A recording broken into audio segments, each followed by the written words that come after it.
नमस्कार, मैं हूं आपके साथ नंसी शर्मा और आप देख रहे हैं हमारा विशेष कार्यक्रम छत्तीसगढ़ की बात हमारे साथ।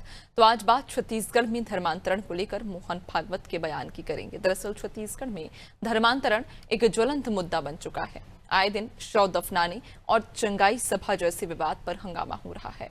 आगजनी हिंसा भी लगातार बढ़ती जा रही है। इस बीच राष्ट्रीय स्वयंसेवक संघ के प्रमुख मोहन भागवत ने बड़ा बयान दिया और उन्होंने कहा है कि अपने ही लोगों पर अविश्वास मतांतरण का एक बड़ा कारण है। अगर अपने लोगों पर दोबारा विश्वास स्थापित हो जाए तो लोग स्वयं ही घर वापसी करने लगेंगे।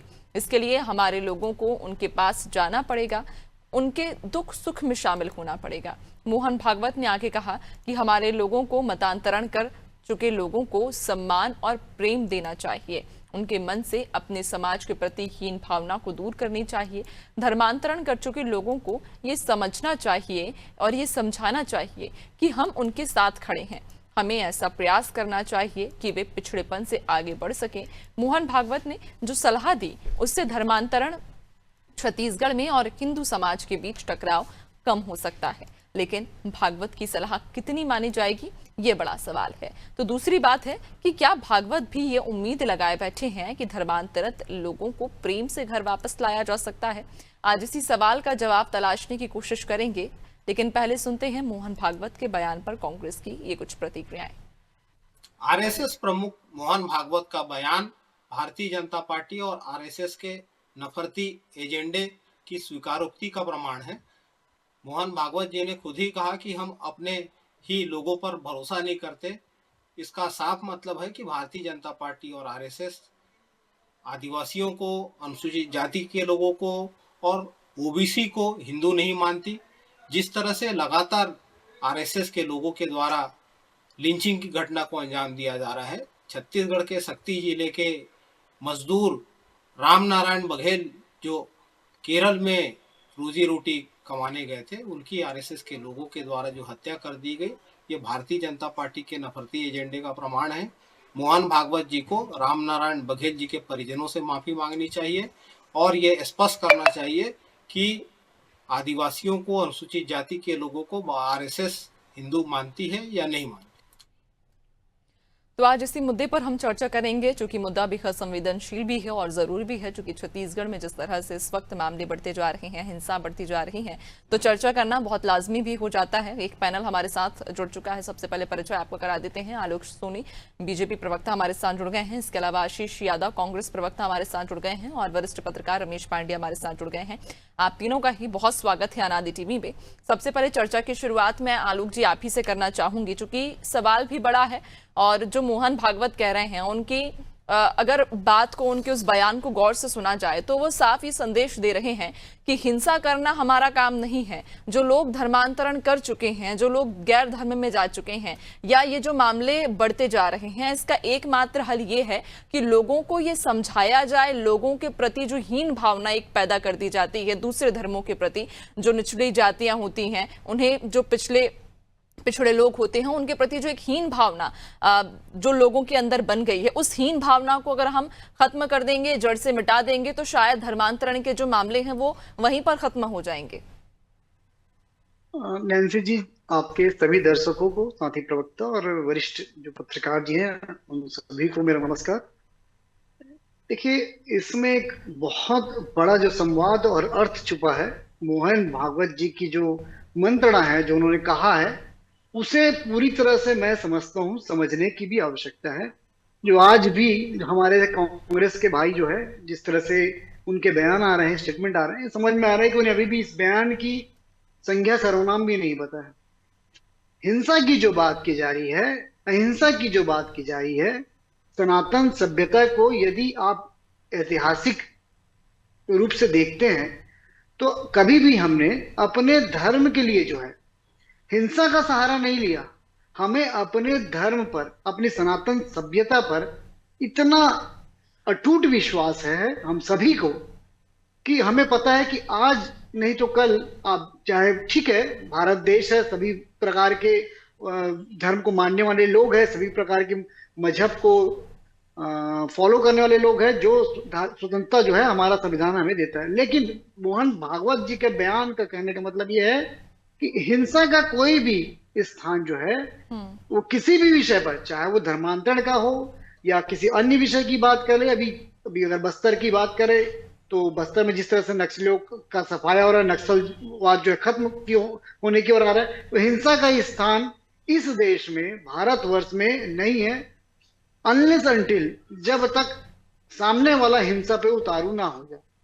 अगर वो सामने वाला हिंसा पे उतारू है और यदि आपके ऊपर में जानलेवा हमला कर रहा है, तो आप कब तक अपने आप को प्रोटेक्ट करने के लिए उसे समर्पित कर देंगे? आपको भी तो हथियार और अस्त्र और शस्त्र उठाने ही पड़ेंगे। वही बात मैं एक बात आपके चैनल के माध्यम से कहना चाहूंगा, धर्मांतरण जो है वो जोर जबरदस्ती से किया गया धर्मांतरण है। छत्तीसगढ़ में यदि आप देखेंगे तो जो भी धर्मांतरण किए गए, कोई भी स्वाभाविक रूप से किसी धर्म विशेष को मानने या मतलब समझने से नहीं हुआ है। वो धर्मांतरण, सारे धर्मांतरण जो छत्तीसगढ़ में हुए हैं जोर जबरदस्ती से, हिंसा का भी मैं कहता हूँ सहारा लिया गया होगा और बरगला के फुसला के गरीबों की लाचारी का फायदा उठा करके किएगा, जिसके लिए लगातार जो है वो भारतीय जनता पार्टी के नेतागण जो है या विश्व हिंदू परिषद के हैं, सभी लगातार प्रयासरत हैं। आपने देखा होगा हमारे दिलीप सिंह जुदेव जी ने घर वापसी अभियान सर्वप्रथम चलाया था छत्तीसगढ़ में, और हजारों लाखों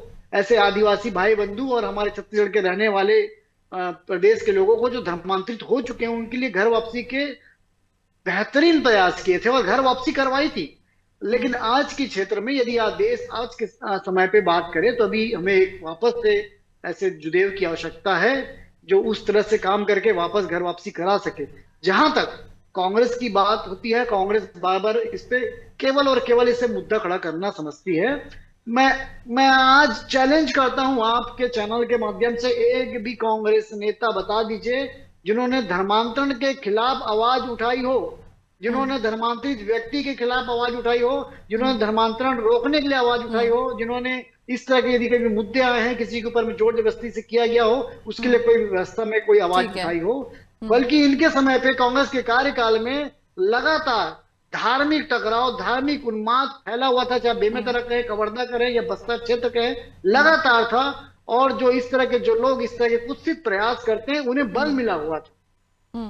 ठीक है, तो जवाब ले लेते हैं। भाई बंधु पहले इसका जवाब दे। ठीक है, जवाब ले लेते हैं आशीष जी। व्यक्ति नहीं खड़ा हो बिल्कुल बिल्कुल बिल्कुल आलोक जी, मैं आपकी बात का मैं जवाब जरूर लूंगी। आशीष जी हमारे साथ जुड़े हुए हैं। आशीष जी, सबसे पहले तो मैं आपसे ये जानना चाहूंगी, क्योंकि आलोक जी ने भी कई सारे सवाल दागे हैं, उनका भी आप जवाब दीजिएगा, लेकिन आपसे मेरा ये सवाल रहेगा, आपसे ये प्रतिक्रिया मैं लेना चाहूंगी कि मोहन भागवत जी की बात का आप कितना समर्थन करते हैं? क्या धर्मांतरण को रोकने के लिए हिंसा जरूरी है? क्या हम प्यार से, क्या हम उन्हें समझाकर और उन्हें उनके प्रति हीन भावना ना रखकर, क्या हम अहिंसा के मार्ग पर चलकर भी धर्मांतरण को रोक सकते हैं? निश्चित रूप से देखिए, ऐसा है कि हिंसा का मार्ग किसी भी तरीके से किसी भी चीज के लिए उपयुक्त नहीं है हमारे भारत देश में। हम गांधी के देश में रहते हैं और उन्होंने अहिंसा से जब हमें आजादी दिलाई है तो अहिंसा के रास्ते पर चलना सिखाया है, और अहिंसा के रास्ते पर जो है चलते हुए जो है हम देश को आगे बढ़ाएंगे। रही बात धर्मांतरण की, तो कांग्रेस किसी भी तरह के जोर जबरदस्ती के धर्मांतरण के खिलाफ है।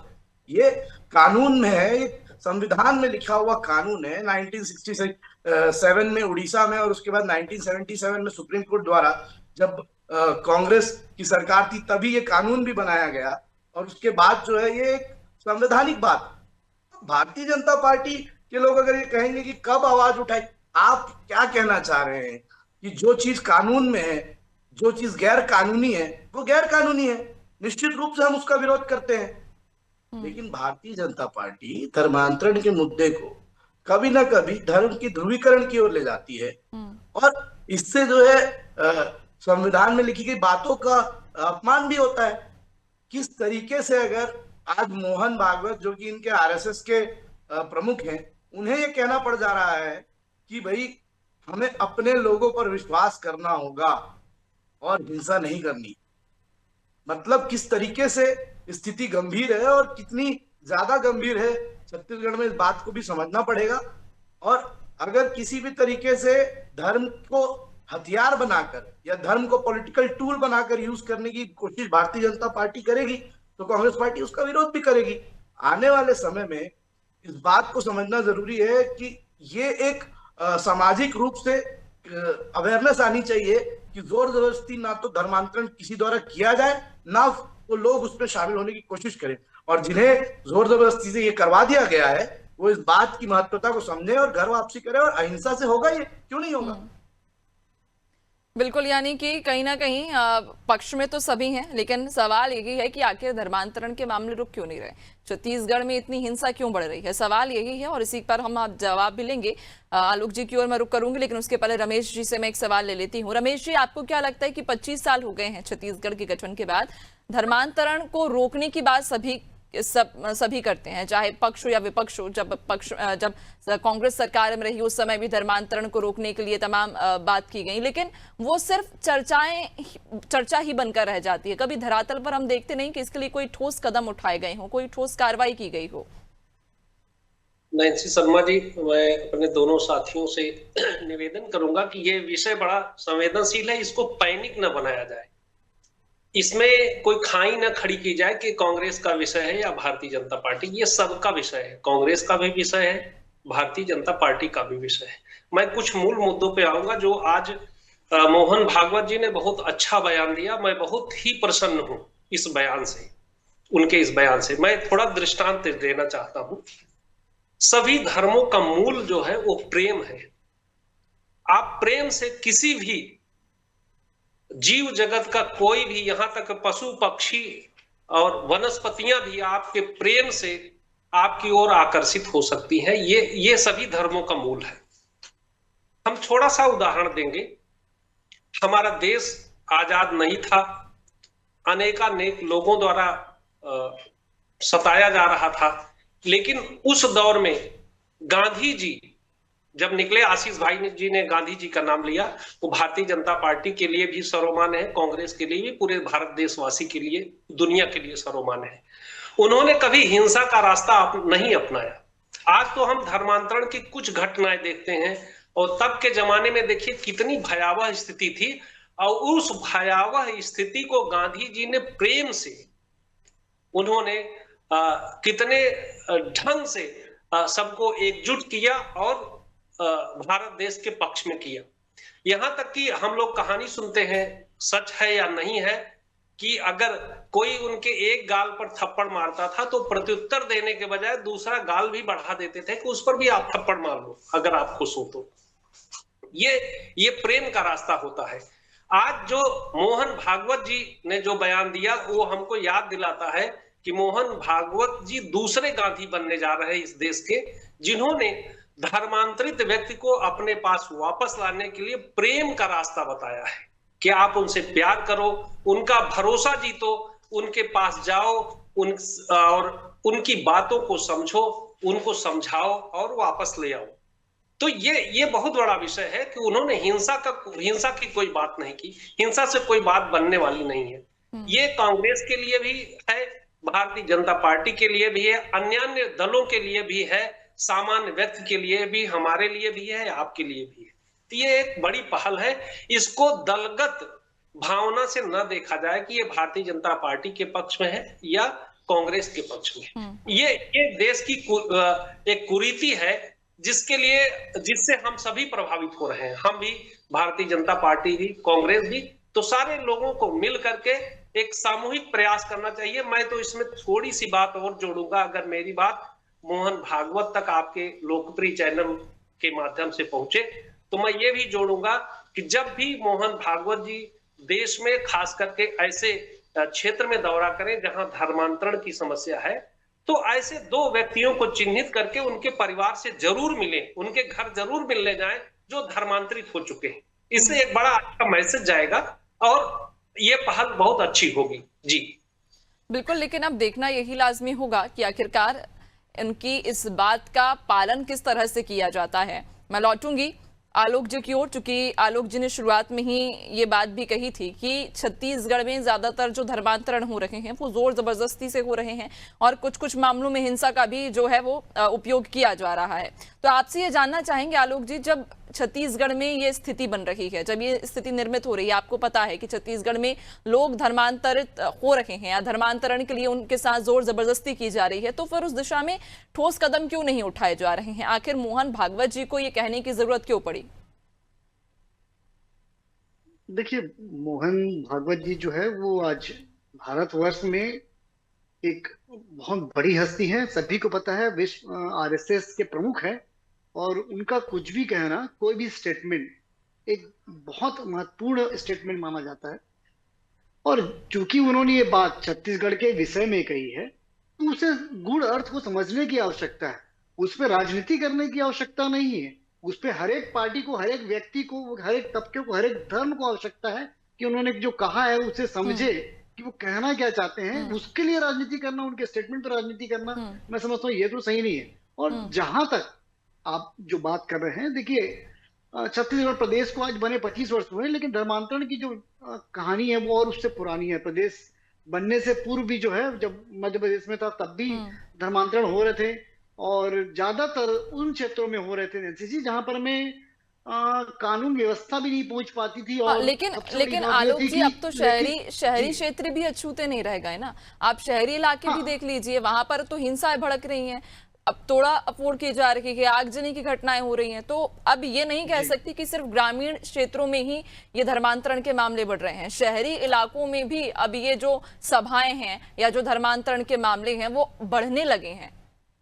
जी, ये आपकी बात बिल्कुल सही है, लेकिन जो अभी जो स्थिति देख रहे हैं वो धर्मांतरण के अलावा वो एक टकराव की स्थिति है, एक रेजिस्टेंस की स्थिति नैन्सी जी। पहले ये रेजिस्टेंस जो था वो था नहीं, इस वजह से कोई भी जो टकराव की स्थिति थी वो पैदा नहीं हो पाती थी और जो व्यक्ति धर्मांतरित कराना चाहता था वो बिल्कुल सफलतापूर्वक अपने काम को करता चला जाता है। लेकिन सवाल देखिए आलोक जी, सवाल यही है, परेशानी यही है कि जो ये टकराव पैदा हो रहा है ये कर कौन रहे हैं? वहां के लोग ही पैदा कर रहे हैं ये। देखिए नैन्सी जी, जब प्रदेश में कोई ऐसी सरकार बैठी हो जो आज हर एक उन तमाम गलत बातों का विरोध करने को, गलत बातों का यदि कोई विरोध कर रहा है उनकी बात सुनने को तैयार हो, और ऐसे विषय पर, संवेदनशील विषय पर वो व्यक्ति जो धर्मांतरित हो चुके हैं, जो उनके ऊपर जो गुजर रही है, और जो व्यक्ति जिनको वो जो लोग आज अंचलिक क्षेत्र की बात करें, ग्रामीण क्षेत्र की बात करें, तो वहां पर मैं जिस तरह से फोर्स पूर्वक ये करने की कोशिश की जा रही है, लालच के थ्रू करने की कोशिश है, तो वो जो रेजिस्टेंस है वो बढ़ा है, क्योंकि उन्हें पता है कि आज प्रदेश में जो सरकार है वो उनकी बात को सुनेगी, ना कि उन लोगों की बात को सुनेगी जो लोग धर्मांतरित करने के लिए वहां बैठे हुए हैं, पैसे लेकर के बैठे हुए, जिन्हें विदेशों से फंडिंग आ रही है। तो इस वजह से जो ये रेजिस्टेंस है ये बड़ा है। जब देखिए कोई भी क्षेत्र में, कोई भी शहर में जब एक कानून व्यवस्था जो होती है, जिसकी बात की जाती है कि यहाँ पर में लड़कियां या फीमेल्स हो गए वो सेफ क्यों, इसलिए क्योंकि वहां पे कानून व्यवस्था उतनी अच्छी चाक चौबंद हो रखी है उस जगह पे, इसलिए कहा जाता है ना कि वहां पर में क्राइम जो है वो, क्राइम का ग्राफ जो है वो कम है, इसलिए लोग से वही कमोबेश स्थिति जो इस वक्त, अगर आप टकराव की स्थिति जो आ रही है, रेजिस्टेंस की स्थिति आ रही है, वो इसलिए आ रही है क्योंकि जो हमारे जो आंचलिक क्षेत्र के भाई बंधु हैं, जिन्हें अब लगने लगा है कि नहीं, अब यदि हम इनका इस बात का पुरजोर तरीके से विरोध करते हैं तो जो सरकार है जो इस वक्त प्रदेश में है वो हमारी बात को सुनेगी और हमारी बात को सुन करके जो भी उचित कानूनी कार्रवाई है इन लोगों के खिलाफ में करेगी। ठीक है। और जहां तक इस पे कानून बनाने की बात है, प्रदेश की जनता से हमने वादा किया है बहुत जल्द इस पे जो है धर्मांतरण पे कानून बिल्कुल आलोक जी देखिए, हाँ बिल्कुल, चूंकि 25 साल गुजर चुके हैं, सिर्फ बीजेपी की ही मैं बात नहीं करूंगी, कांग्रेस ने भी, जब कांग्रेस शासनकाल में थी उस समय भी चर्चाएं खूब चली कि इस पर एक कानून बनाया जाएगा, लेकिन धरातल पर वो नहीं उतर पा रहा है। 25 साल बीत चुके हैं, सिर्फ ये बातें हवा में ही रह जाती हैं, चर्चा का ही विषय बन जाती हैं। आप छोटा सा मैं आपको आंकड़ा बताऊंगी, उसके बाद में सवाल लूंगी आशीष जी से। आपने कहा कि जो धर्मांतरण के मामले हैं उन पर हम काम कर रहे हैं कि वो धर्मांतरण रुक सके। 2023 से 2024 के बीच का जो आंकड़ा मैं आपको बताऊंगी, तब 16 FIR दर्ज हुई थी, यानी कि 16 मामले सामने आए थे। और अगर 2024 से 25 का आंकड़ा हम देखें, ये अप्रैल तक का आंकड़ा है जिसमें 50 शिकायतें आई हैं। तो एक साल में आप खुद देखिए कि धर्मांतरण के जो मामले हैं, जो शिकायतें हैं, वो कितनी ज्यादा बड़ी हैं।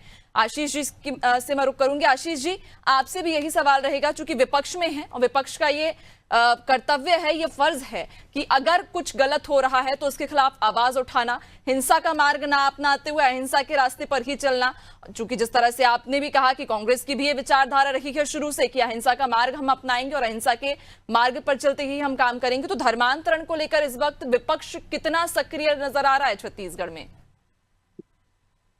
निश्चित रूप से विपक्ष धर्मांतरण के पूरे खिलाफ है, और जहां भी ऐसी कोई बात नजर आती है, हम भी जो है इस बात की शिकायत पुलिस थाने में करने की कोशिश करते हैं, ना कि खुद जाकर हिंसा और खुद जाकर उड्डयन मचाने की कोशिश करते हैं। और बड़ी विडंबना है भारतीय जनता पार्टी की बातों में और आलोक जी की बातों में कि एक तरफ तो धर्मांतरण के मुद्दे इतने ज्यादा, धर्मांतरण बढ़ता जा रहा है, ये समस्या बढ़ती ही चले जा रही है।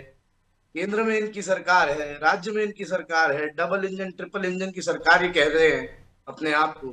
मोदी जी 12-13 साल से देश के प्रधानमंत्री हैं, क्यों अभी तक भारतीय जनता पार्टी ने धर्मांतरण के खिलाफ कोई सख्त कानून देश भर में नहीं लाया? और अब तो इनकी सरकार है, अभी ये कह रहे थे कि कानून व्यवस्था। लेकिन आशीष जी, सवाल ये तो आप पे भी उठता है ना, सवाल तो आप पे भी उठता है, क्योंकि कांग्रेस भी छत्तीसगढ़ में रही है, तो उस समय क्यों नहीं आया? फिर हमने विधानसभा के पटल पर इसको लाया था और ये बिल भी पेश किया था। और इसके अलावा मैं ये कहना चाहूंगा कि जो आलोक जी कह रहे थे, मैं उस बात से बहुत सहमत हूं कि कानून व्यवस्था, जी हाँ, कानून व्यवस्था जो है वो चरमरा चुकी है। और छत्तीसगढ़ में न केवल कानून एडमिनिस्ट्रेशन बल्कि पूरी तरह से जो है सिस्टम फेलियर जो है नजर आता है कि ये सरकार व्यवस्थाओं को संभालने में और हमारे हितों की रक्षा करने में और हमारे जनमानस की रक्षा करने में असमर्थ है और फेल हो चुकी है। यही एक कारण है कि खुलेआम धड़ल्ले से धर्मांतरण कराने वाले, क्या आपको लगता है सिर्फ यही एक कारण है? जो निचले इलाके हैं या जो पिछड़ी जातियां हैं, वहां पर अशिक्षा होना, उनमें समझ ना होना, अपने ज्ञान की समझ ना होना, क्या ये कारण नहीं है सिर्फ पुलिस प्रशासन को, या फिर सिर्फ हम उन प्रशासन को ही दोष दे सकते हैं? जी, मैं आपकी बात का जवाब देता हूँ। निश्चित रूप से इलिटरेसी बहुत बड़ा कारण है, अवेयरनेस ना होना बहुत बड़ा कारण है, गरीबी होना भी बहुत बड़ा कारण है। लेकिन ये जो कार्य कर रहे हैं आरोपी लोग, उन आरोपी को रोकने का काम कानून का है और कानून व्यवस्था का है। अगर कानून ठीक तरीके से काम करेगा, स्ट्रिक्ट रहेगा, कानून व्यवस्था सुदृढ़ रहेगी, तो किसी की हिम्मत नहीं होगी कि वो बरगला के या लालच देकर जबरदस्ती किसी का धर्मांतरण करा सके। ठीक है, समय का अभाव है, आप सबसे मैं इजाजत लेना चाहूंगी। बहुत शुक्रिया आपका हमारे साथ जुड़ने के लिए, चर्चा के लिए। तो छत्तीसगढ़ में धर्मांतरण इस समय एक ऐसा मुद्दा है जिस पर राजनीतिक रोटियां तो सेकी ही जा रही हैं, लेकिन इसी बीच में मोहन भागवत का ये बयान सामने आना और उनका ये कहना कि धर्मांतरण को हम हिंसा के माध्यम से नहीं रोक सकते हैं, धर्मांतरण को हम रोक सकते हैं तो हम प्यार से रोक सकते हैं। क्योंकि जो लोग धर्मांतरित हो चुके हैं उनके प्रति अगर हम हीन भावना को पैदा ना करें, उन्हें हम अपने समान दर्जा दें, उन्हें हम समझाएं, अपने धर्म के प्रति उन्हें हम जागरूक करें, तो ये एक ऐसा रास्ता है जिससे हम हिंसा से ना होते हुए बल्कि प्यार से लोगों को वापस अपने धर्म में ला भी सकते हैं और धर्मांतरण को जड़ से खत्म भी कर सकते हैं। लेकिन अब देखना यह लाजमी होगा कि आखिरकार उनके इस बयान का या उनकी इस बात का कितना पालन किया जाता है। इसी के साथ फिलहाल इस खास कार्यक्रम में इतना ही। बने रहिए अनादि टीवी के साथ, दीजिए इजाजत, नमस्कार।